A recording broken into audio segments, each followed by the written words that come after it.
लोग व्यर्थ में अपना संपूर्ण जीवन बर्बाद कर देते हैं। यह सोचते रहते हैं कि सामने वाला क्या सोच रहा होगा, मेरे लिए बुरा सोच रहा होगा, मैं उसका बुरा करूंगा।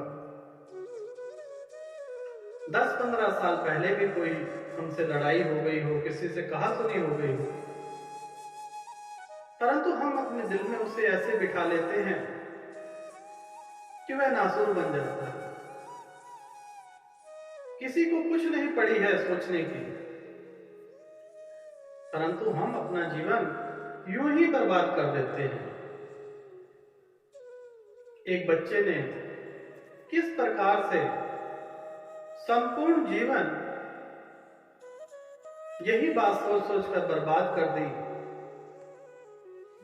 कि उसके टीचर उससे बुरा सोचते होंगे।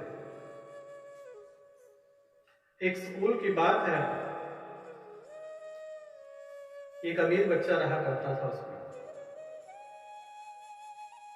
वह एक दिन हीरे की अंगूठी पहनकर स्कूल पहुंच गया। यह तो अच्छी बात है कि पहनकर पहुंच गया, बुरी बात यह है कि उसकी अंगूठी खो गई। अब अंगूठी खो गई तो पूरे स्कूल में हड़कंप मच गया। कहने का अर्थ कि क्लास में जितने बच्चे थे सभी परेशान थे। यह बात क्लास टीचर तक पहुंची। क्लास टीचर साहब जब अपनी कक्षा में प्रवेश किया तो बच्चे ने कहा कि मास्टर जी, मेरी अंगूठी खो गई है। अब टीचर ने डांट लगाई कि बेटा, यहां पर पढ़ने आते हो या प्रदर्शनी करने आते हो? बच्चा कहने लगा कि मास्टर जी, आज मेरा जन्मदिन है और शौक से मेरी माता जी ने मुझे सुबह अंगूठी पहनाई और कहा कि शाम को आना घर और अंगूठी वापस दे दो। अगर मैं अंगूठी घर ना लेके गया तो मेरी बहुत पिटाई होगी। मास्टर जी जानते थे, बहुत ज्ञानी आदमी थे। उन्होंने बच्चे की तरफ देखा, बहुत मायूस था। अब यह बात बच्चों के पेरेंट्स तक ना पहुंचे, स्कूल से बाहर ना पहुंचे, इसलिए मास्टर जी ने कहा कि आज सभी बच्चों की क्लास में तलाशी हो। ऐसा पहले कभी नहीं हुआ था। चपरासी को बुलाया गया और सभी बच्चों की आंखों में पट्टी बांध दी गई। एक एक करके सभी बच्चों की तलाशी ली जा रही थी। बीच में पहुंचकर अंगूठी मिल गई। अब मास्टर जी सोचने लगे कि अगर मैंने अभी यह घोषणा कर दी कि अंगूठी मिल गई तो पीछे वाले बच्चे बैठे हुए हैं जो, वह यह सोचेंगे कि आगे वाले बच्चे चोर थे। तो मास्टर जी नाटक करते हैं और आखिरी तक सब बच्चों की तलाशी लेते हैं। तलाशी लेने के बावजूद जब तलाशी खत्म हो जाती है तब मास्टर जी जिस बच्चे की अंगूठी खोई होती है उसे दे देते हैं और सभी बच्चों को कहते हैं कि अपनी आंखों से पट्टी खोल लीजिए और सभी बैठकर पढ़ाई कीजिए। सभी पढ़ाई कर रहे थे, लेकिन जिस बच्चे की जेब से अंगूठी से निकली थी, वह बच्चा बहुत परेशान था। अंदर ही अंदर दुखी होता जा रहा था कि अभी मास्टर जी मुझे सामने बिठाएंगे और सब बच्चों के सामने जलील करेंगे कि यह बच्चा चोर है।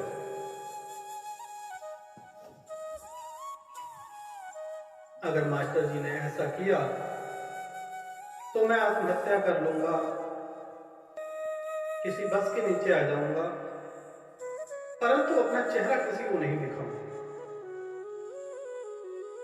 बच्चा सोचता रहा। क्लास में छुट्टी हो गई। बच्चा घर जाते जाते भी सोचता रहा कि मास्टर जी कल जब सभी बच्चे परेड में आएंगे तब मास्टर जी मुझे जलील करेंगे। बच्चा स्कूल आया। हमेशा तो आगे खड़ा होता था, परंतु आज वह सबसे जाके पीछे खड़ा हो गया। अब स्कूल में कुछ दिन बाद प्रोग्राम हुआ। बच्चा सोचने लगा कि आज तो मेरी बेइज्जती पक्की है, आज मास्टर जी मुझे छोड़ेंगे नहीं और सबके सामने मुझे जलील करेंगे। मन ही मन सोचते सोचते छोटे से लेके 12वीं स्कूल पास हो गया, कॉलेज गए, धीरे धीरे बिजनेस भी अच्छा हो गया। धीरे धीरे करके कई साल बीत गए। कई साल बीतने के उपरांत अच्छी पढ़ाई लिखाई कर ली और बच्चा उस इलाके में बहुत ही अमीर आदमी बन गया और उसे उसी स्कूल में मुख्य अतिथि के रूप में बुलाया गया। जिस स्कूल में बच्चे ने चोरी की थी, अब वहां पर मास्टर जी भी थे जो रिटायर हो चुके थे। अब बच्चे ने देखा कि मास्टर जी भी वहां पर हैं और व्यर्थ में सोचने लगा कि आज मास्टर जी जरूर मेरी बात सभी बच्चों के सामने खोल देंगे और मेरा भविष्य अंधकार में चला जाएगा। मैं इस शहर का नामी गामी अमीर आदमी हूं, मेरी इज्जत की तो वाट लग जाएगी।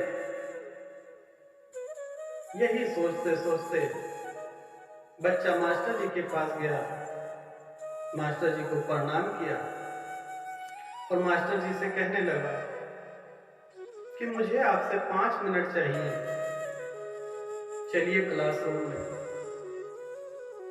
अब उस इलाके के अमीर और विद्यार्थी मास्टर जी गए। कमरे में बैठते ही मैं उनके चरणों में गिर पड़ा और कहने लगा, मास्टर जी अब मैं इस शहर का बहुत अमीर आदमी हूं और आपकी कृपा की वजह से हूं। जो अंगूठी मैंने चोरी की थी वह बात किसी को मत बताना। मास्टर जी कहने लगे कि तुम ही हो वो चोर जिसने अंगूठी चोरी की थी। मुझे तो कुछ पता ही नहीं था। तो बच्चा कहने लगा कि कैसे आपको पता नहीं था? तो मास्टर जी कहने लगे कि मैंने तुम्हारी आंखों में भी पट्टी बांधी थी और अपनी आंखों में भी पट्टी बांधी थी।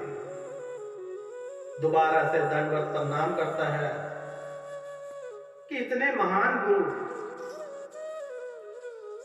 कि सामान भी मिल गया और चोर का भी नहीं पता चला, परंतु वह बच्चा पूरी जिंदगी व्यर्थ में यही सोच सोच के समय काटता जा रहा था कि आज मेरी बेइज्जती होगी। ऐसे गुरु धन्य होते हैं। गुरु कभी किसी का बुरा नहीं करते हैं। उस दिन जब सब बच्चों की आंखों में पट्टी बांधी तो गुरुवर ने भी अपनी आंखों में पट्टी बांधकर सब बच्चों की चेकिंग की थी। लेकिन वह बच्चा संपूर्ण जीवन यही सोचता रहा कि गुरुजी मुझे पहचान लेंगे। इसी प्रकार से हम भी अपना जीवन व्यर्थ करते जा रहे हैं कि पड़ोसी हमारे बारे में क्या सोच रहा होगा। अगले साल हमारी लड़ाई हुई थी, वह हमारे साथ लिए बहुत बुरा सोच रहा होगा। हमारे मित्र हमसे बुरा सोच रहे होंगे, हमारे संबंधी हमसे बुरा सोचते होंगे, परंतु कोई कुछ नहीं सोच रहा। सोच आप खुद ही रहे हैं, व्यर्थ में अपना समय बर्बाद कर रहे हैं, अपनी जिंदगी बर्बाद कर रहे हैं।